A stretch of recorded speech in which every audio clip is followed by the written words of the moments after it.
La OTAN. 70 años de la OTAN. Así es. A ver, ¿qué es la OTAN?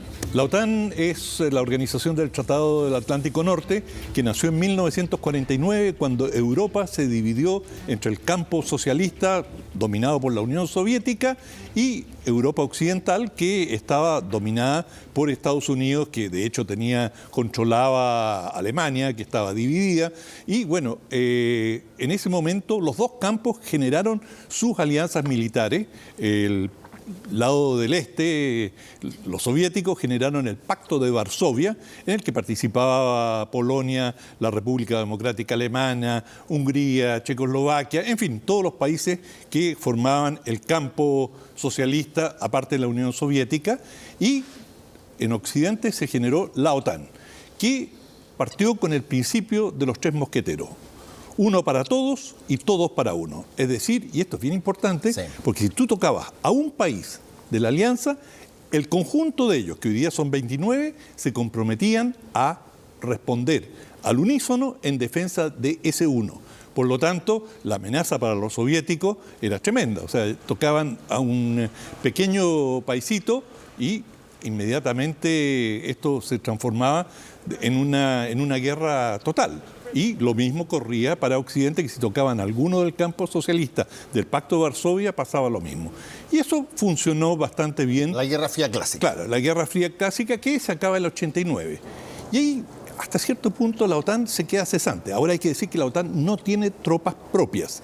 La OTAN está compuesta de tropas de cada uno de los países. Ellos ceden sus efectivos a un comando de conjunto de la OTAN y tienen algunos aviones de alerta temprana, tienen radares, tienen alguna infraestructura y tienen acuerdos para la utilización de puertos, bases aéreas, pero no tienen fuerzas propias, o sea, no hay tropas de la OTAN propiamente tal. Hay alemanes, franceses, británicos, que son los principales en Europa. Pero a lo largo del tiempo se ha ido generando una polémica y especialmente cuando termina la Guerra Fría, en Estados Unidos empiezan a sentir de que, bueno, ya no es tan importante, es decir, Rusia se ha ido disminuyendo y de hecho yo creo que la OTAN, es una apreciación política personal, cometió un error al expandirse hacia la frontera rusa, porque los ex países de la Unión Soviética. Y la mayoría de ellos han entrado a la OTAN y han entrado a la OTAN, han pedido ser miembros, como un seguro contra Rusia. En su historia, los polacos y varios de estos países siempre tuvieron miedo de los rusos y, bueno, ¿qué más seguridad que estar bajo el paraguas protector de Estados Unidos? Pero mira tú, además, que hay un caso extremo, que además lo pueden todos evidenciar, si es que tienen Netflix, que es el documental Winter on Fire, el invierno ardiente, Winter on Fire, que es... Mira tú, es el levantamiento muy parecido a lo que estamos viendo en Chile, es el levantamiento de la población contra el gobierno, porque el gobierno decide a última hora no adherir a la Unión Europea en esa época. A la Unión Europea, ya no es la OTAN, en la Unión Europea. Y el pueblo dice, pero paren esta cuestioncita, y se arma la tole-tole, o sea...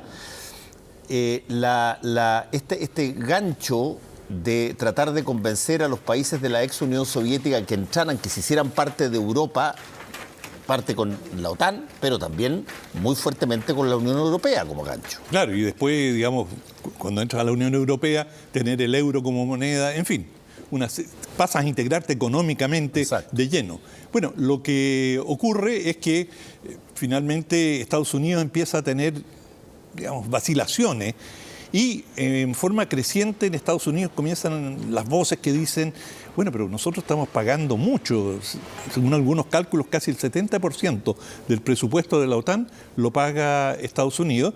Y bueno, ¿por qué los europeos no se ponen? Claro, y no solamente no se ponen con el presupuesto de la OTAN, que es lo que alega ahora el presidente Trump, sino que hoy día, por ejemplo, Europa no tiene capacidad logística. Si ellos quisieran intervenir en un lugar determinado, no tienen aviones de transporte para movilizar cantidades críticas de tropas. Tendrían que depender completamente de Estados Unidos. Y en una serie de otras, hasta hace poco, todos los sistemas de GPS eran estadounidenses. O sea, las comunicaciones dependían completamente de Estados Unidos. Eso ha mejorado porque con el sistema Galileo los europeos se han autonomizado un poco. Pero en una serie de materias, para no entrar en detalle, dependen definitivamente de Estados Unidos. Y Estados Unidos dice, bueno, este paraguas tiene un precio, pues paguen un poquito más.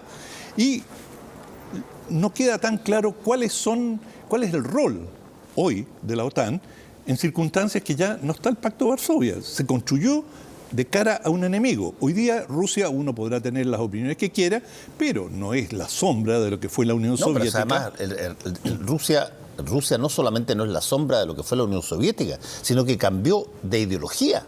Sí, pero no de la perspectiva del nacionalismo. No. En términos, por ejemplo, el gran debate ahora, hay 3 pequeños países que se llaman los países bálticos, Estonia, Letonia, sí, Lituania. Estos 3 pequeños países que eran parte, que la Unión Soviética se los anexó y que son los que se sienten más amenazados, porque además hay minorías rusas importantes viviendo en ellos y que se teme que podrían ser invadidos. Entonces, la OTAN ha puesto tropas en algunos de ellos para generar esta situación disuasiva.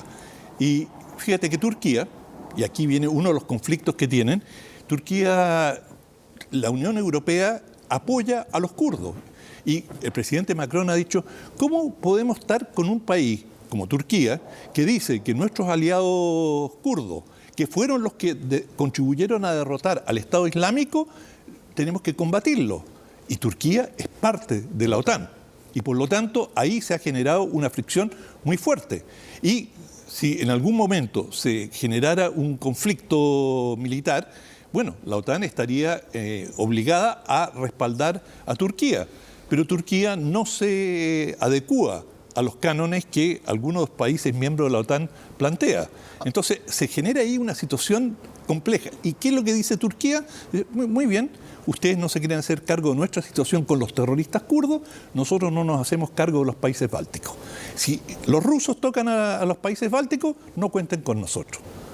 Entonces, es una negociación. Pero ahí hay una cosa bien interesante, que un poco lo que trataba de decirte antes, que tenía que ver con... En un momento dado, la OTAN y el Pacto de Varsovia eran 2 bloques que representaban ideologías totalmente diferentes, visiones de mundo distintas. Era la órbita socialista liderada por el Partido Comunista de la Unión Soviética y la lógica, si tú quieres, más occidental de Europa y Estados Unidos, que tenían en el capitalismo básicamente su horizonte. Hoy día, si tú lo miras así, la Unión Soviética derivó en Rusia.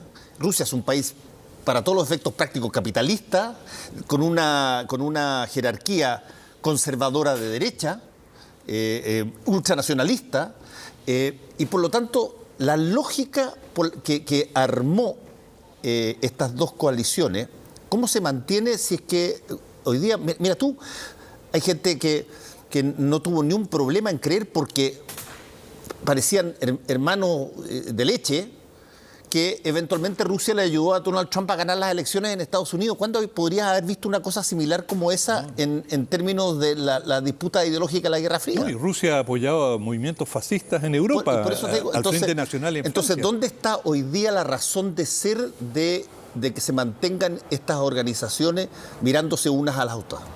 Bueno, yo creo que es una gran interrogante qué razón de ser tiene la OTAN, y desde el fin de la Guerra Fría se ha venido especulando.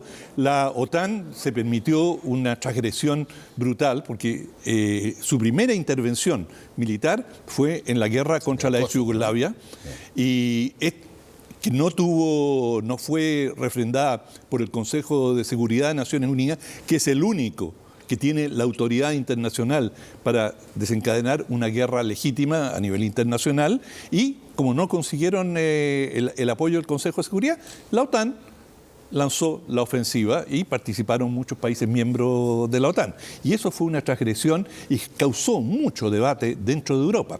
Y ahora, por primera vez, el secretario general de la OTAN, un noruego, ha dicho que China podría ser un rival para la OTAN. No que la OTAN se esté expandiendo hasta China, pero China se está acercando a Europa.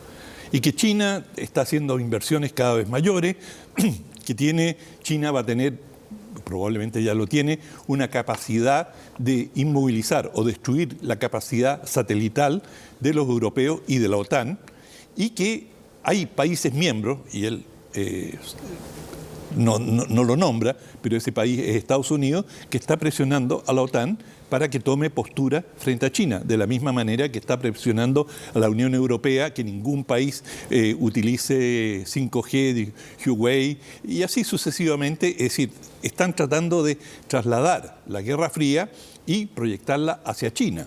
Pero ya más en un contexto de, a diferencia de lo que fue después de la Segunda Guerra Mundial, ya más en un contexto de, llamémoslo así, guerra de poder comercial que de guerra fríamente ideológica, digamos. Sí, pero... China sigue siendo comunista, lo que tú quieres, bueno, sigue siendo una dictadura. Comunismo sui generis, en el sentido que no es el comunismo que conocimos en el sentido del reclutamiento, de tratar de generar sociedades a la imagen de China. China no está buscando eso y no está subvirtiendo de la manera que lo hacía la Unión Soviética, que trataba hoy de día generar... estas grandes alianzas, y corrígeme si me equivoco, si estas grandes alianzas tienen más que ver con posiciones de poder de control, de comercial y todo ese tipo de cosas, que posiciones que antes eran muy ideológicas. Así, a ver, a ti y tú y todos nosotros vimos en las películas norteamericanas, cada vez que aparecía un ruso, era un tipo de terno negro oscuro, con anteojos oscuros, incluso en el metro, y que eran gallos hoscos, porque era un problema de comunistas contra capitalistas.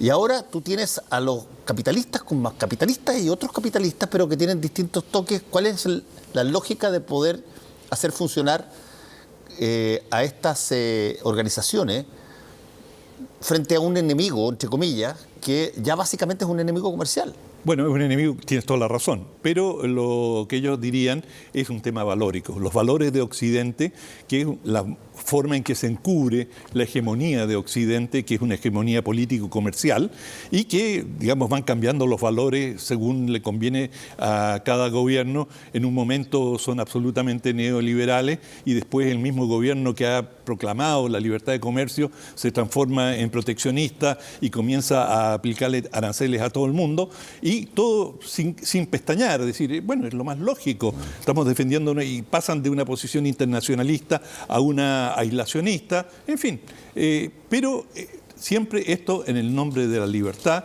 la democracia, el libre comercio y el respeto a la propiedad, en fin, todos los principios fundamentales de Occidente, y que están plasmados en cierta medida en la OTAN, y cuando ellos intervienen siempre dicen que lo hacen a favor de la humanidad. Es decir, no había ninguna yo estudié muy de cerca el ataque contra la ex Yugoslavia, estuve allí durante la guerra, no había ninguna justificación objetiva, y después todos los datos demostraron que se mintió en forma descarada en cuanto a los presuntos abusos. Hubo abusos, pero no tenían jamás la magnitud que se dijo que estaban cometiendo en aquel momento Belgrado, es decir, los serbios, y fue pura ideología para justificar una intervención. Y finalmente todo quedó en nada. O sea, dijeron, esta es la guerra para salvar. Y casi siempre se usa el mismo argumento.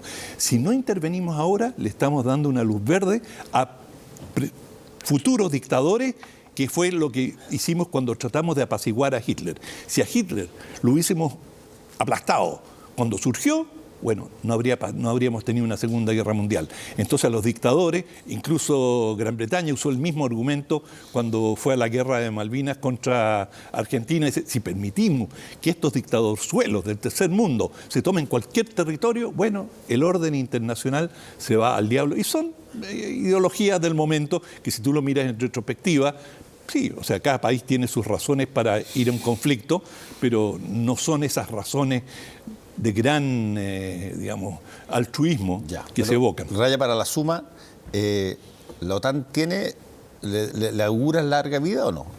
Sí, pero lo que no estoy seguro cuál va a ser la calidad de vida que va a tener la OTAN.